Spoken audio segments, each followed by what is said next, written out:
இலங்கை அருகே அடுத்த 12 மணி நேரத்தில் புயல் உருவாக இருப்பதாக வானிலை மையம் கூறியிருக்கிறது. விவரங்களை செய்தியாளர் லிபிகா வழங்க கேட்கலாம். லிபிகா, விவரங்களை பகிர்ந்துக்கலாம்.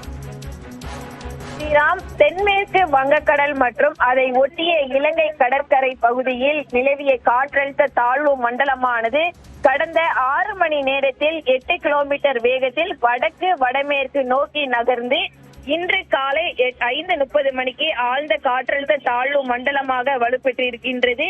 இது மேலும் அடுத்த 12 மணி நேரத்தில் தென்மேற்கு வங்கக்கடல் மற்றும் இலங்கையை ஒட்டிய பகுதிகளில் கிட்டத்தட்ட வடக்கு வடமேற்காக நோக்கி நகர்ந்து புயலாக உருவாகக்கூடும் என இந்திய வானிலை ஆய்வு மையம் அதிகாரப்பூர்வமாக அறிவித்திருக்கின்றது.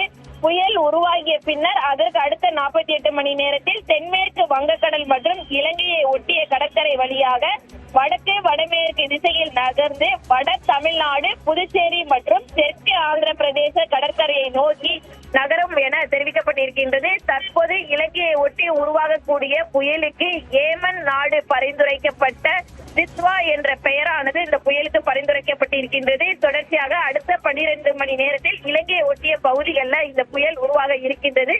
இதன் காரணமாக வடகடலோர மாவட்டங்களுக்கு வருகின்ற 28, 29 ஆகிய தேதிகளிலும் தெற்கு ஆந்திர பிரதேசம் மற்றும் புதுச்சேரியில் அதி கனமழைக்கான வாய்ப்பு அதிகம் இருக்கின்றது. ஸ்ரீராம், விவரங்களை வழங்கியதற்கு நன்றி லிபிகா.